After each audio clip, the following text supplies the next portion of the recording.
And I said, sadly, there is no research going on. All I have to do is go hang out with my relatives for a little bit. Now, this isn't my Kentucky group. I'm going to get y'all off the hook. But I got to share this story. This past summer, I got an invitation to my cousin Sherry's wedding in Alabama. And I got the feeling that it was a hurry-up wedding because the invitation was a fax.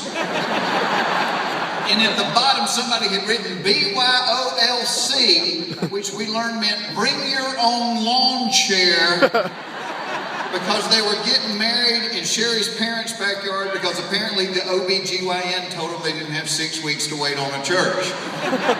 So my mother was visiting that day, and I made a joke about it being a hurry-up wedding. Well, my mother got mad. She said, don't you dare say anything about Sherry. She is the sweetest girl alive. She never tells anybody no about anything. Pretty much why we're having to drive to Alabama now. Well, my mother wants to go to this wedding, and my mother doesn't drive on the interstate or through swamps anymore, so she wants us to take her to the wedding, and I can't tell my mother no. So I said, all right, we'll go, we'll take you. Well, immediately, my mother starts pitching for us to stay at my Uncle Ray and Aunt Tina's house. And I don't want to do that because I'm allergic to ferrets. And so I said, Mom, why don't we just stop at the Motel 6 in Dothan, Alabama? And my mother said, and I quote, well, I don't want people thinking we're uppity. Which in my family is a possibility. One year at the family reunion, my brother brought 3 buckets of Kentucky Fried Chicken. All day long, people were like, what's up, Donald Trump? So at the risk of being uppity, we stopped at the Motel 6 in Dothan, Alabama. And if I had known that it was chili cook-off weekend in Dothan, I would have called ahead and made reservations at the hotel because they only had 1 room available. And from the smell of it, some of the past chili cook-off winners had stayed there. Well, when the lady said 1 room, in my mind I was thinking 2 double beds. We get to the room, there is 1 queen-size bed. 1 queen-size bed for me, my wife, and my mother. And my wife is not happy because she knows she's in the middle. Because if I wake up spooning with the wrong person, it is going to take years of therapy to get me back right again. Well, you learn stuff when you're on the road, and that weekend I learned that the walls of the Motel 6 in Dothan, Alabama are apparently made out of toilet paper because the couple in the room next to us liked each other a lot and loudly. And me, my wife, and my mother lay in our queen-size bed and listened to them like each other for an hour and a half. At which point my wife tapped me on the shoulder and said, you need to do something. I said, I'm about to walk next door and ask for his autograph. Kidding me, an hour and a half? That's 2 years' work for me. Well, the next morning we're getting ready and I hear them leaving their room and I want to see them. Because you know, you listen to this, you get a mental image of what they might look like. So I go over and crack our door to the hall. I wish I had never done it. Oh Lord, they were big uns. Big uns. I think half the moaning and groaning was them trying to take their socks off.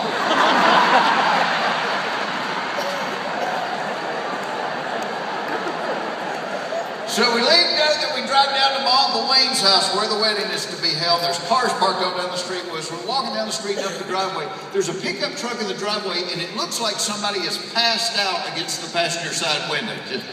And I'm like, what the heck? We walk up, there is a dead deer, a dead doe deer in the passenger seat with the seatbelt on and the doors are locked. I go in the house, I said, what's the story with the deer in the truck? My cousin Scott, dead serious, said, we hid it on the way over here, but I didn't want to leave it in the bed because I thought somebody might steal it. They think somebody's going to steal a dead deer at a family wedding. So we visit for a while, and then they they tell everybody, grab your lawn chairs, and we go out in the backyard where the ceremony's going to be. Well, the altar for the wedding is the redwood deck of the above-ground pool, and the entire deck and pool are covered in colored Christmas lights. I leaned over to my brother. I said, hey, wonder how long it took to put up the wedding decorations. My brother said, well, we were here 2 years ago and they were up then, so I don't think they ever come down. You might be a redneck. So, and Sherry comes out for the wedding ceremony in a snow white dress. She is 8 months pregnant wearing a snow white dress. I'm looking for a big star or 3 guys riding camels up the driveway. And the irony of this is lost on my mother, who leaned over and said, that's the same dress her mother got married in. And I'm doing the math, and the only answer I can come up with is O squared. So, well, after the wedding, they have the reception in the same backyard. And the DJ is the best man, who is now down to tuxedo pants and no shirt. And he is lighting firecrackers with his cigarette and throwing them at Sherry's grandmother's feet just to hear her cuss. Sherry's mother, Donna, is walking around with a box full of Ziploc bags that have birdseed in them, because she said Sherry read online that if you throw rice and the birds eat it and then they drink water, the rice expands and it can kill the birds. So she wants everybody to throw birdseed, which we did. And to this day, I haven't had the heart to tell her 2 hours after they left, her little brothers were in the front yard with pellet guns shooting the birds, eating the birdseed. But when Sherry and her new husband Dustin come out and get in his Camaro, most people just drive away. Not my family. They get in the Camaro and proceed to do donuts in my Uncle Wayne's front yard. Third time around, her door flew open. I am standing next to her grandmother, who threw her beer on the ground and said, if this lasts 6 months, I'll kiss a good man's ass.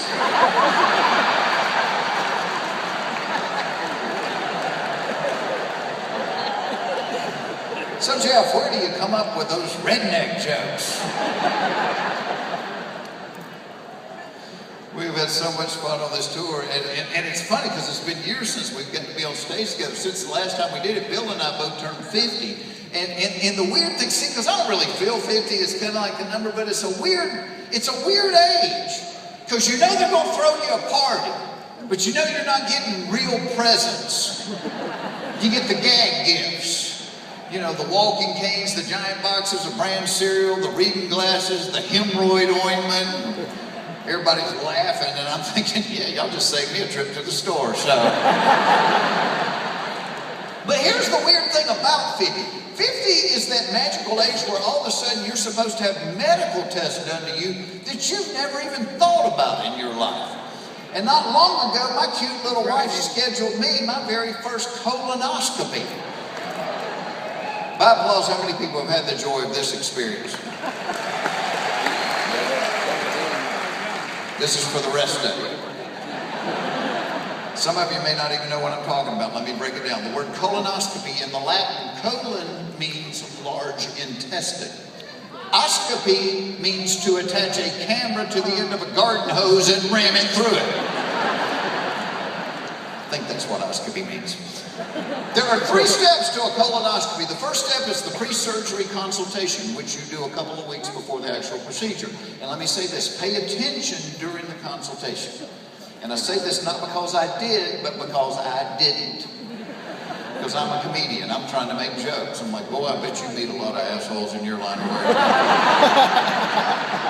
Not one laugh from the doctor. That's funny, I don't care who you are, that's funny. The second part is the preparation, which you do the day before the colonoscopy.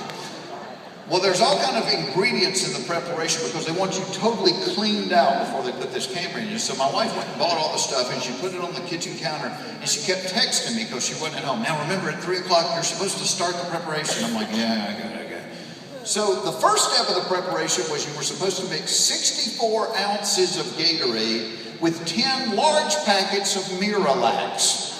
Now the back of one packet of Miralax says, may cause loose and watery stools. 10 large packets of Miralax is guaranteed to clean out the Alaska pipeline.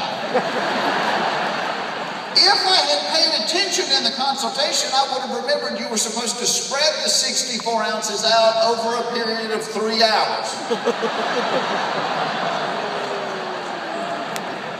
Didn't remember that little bit of information.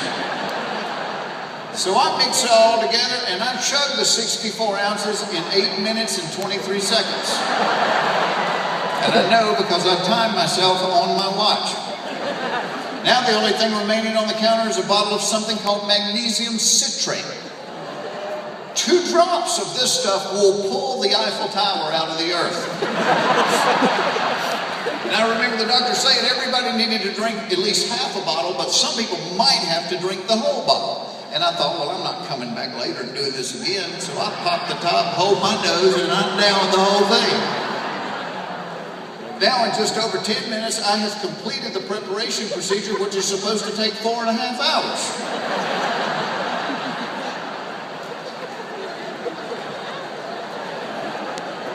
And not too long after that,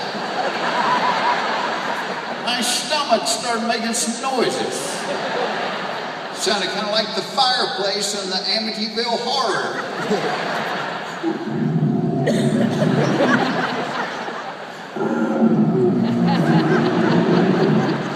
Run through the bowels, run through the bowels, run through the bowels.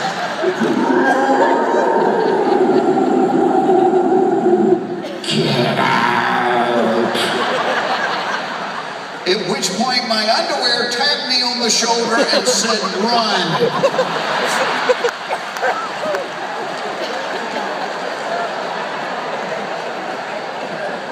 The first volley took my feet off the ground. I was physically afraid. And I watch a lot of rodeo. The only thing I could think to do was put a glove on my left hand, get some rope, tie myself to the toilet seat, and hold on.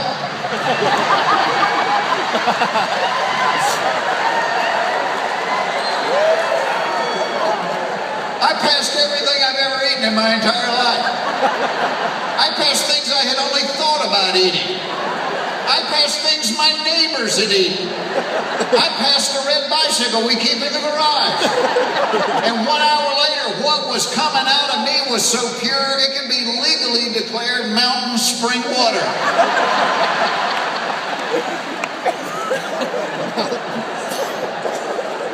I was ready for my test. So I go down to the doctor's office the next morning. That's the part I was dreading the most. It ended up being the easiest of the 3 steps, thanks to a little IV they give you with Demerol in it. Oh, buddy, they put that needle in my arm. My last conscious thought was, I bet my doctor has a camera on her cell phone and I'm going to be on TMZ tonight. And I was out. And when I woke up, she was standing there. She's like, hey, it's all over. I was like, I didn't even know you did it. She's like, yeah, everything's great. You don't have to do this again for 5 years. I was like, awesome. I sat up and my blue jeans and my shirt were at the end of the bed. And so I grabbed my shirt and I started unbuttoning it. I got on that little gown that's open in the back. And as I'm unbuttoning the shirt, I hear a woman say, what are you doing? Well, I turn around, there's a nurse in the corner. I hadn't noticed her. I said, well, I guess I'm going home. She said, guess again. I said, what's the problem? She said, well, in order to get the camera through you, they have to inflate your intestines with air, and you can't go home until you give the air back.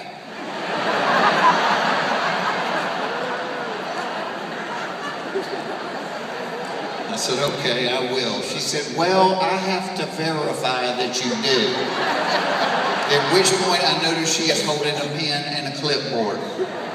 And I remember career day in high school. Nobody told us you could get paid good money to rake farts on a clipboard. Because I have friends that do that all the time for free. But here's the problem. Even though I have to do what she wants me to do, my mother raised me to never do that in front of a woman, especially a woman I don't know. And I lock up. Can't do it. And she's getting frustrated because she's got other stuff to do. So she says, come get back in the bed. She said, get on all fours and drop your shoulders to the mattress. Feeling like a big star about right then. But as soon as I get in that position, I can tell it's gonna work. So here was my thought process. I thought, well, if I'm gonna embarrass myself in front of this woman, why not just get it all over with at one time like I did in the preparation? So I thought back to my wife's birthing classes. You know that breathing that they teach? And I did the big push just like they taught her to do.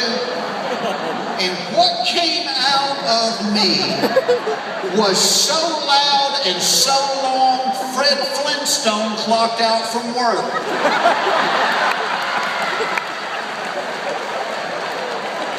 And I said, can I go home now? She said, please do.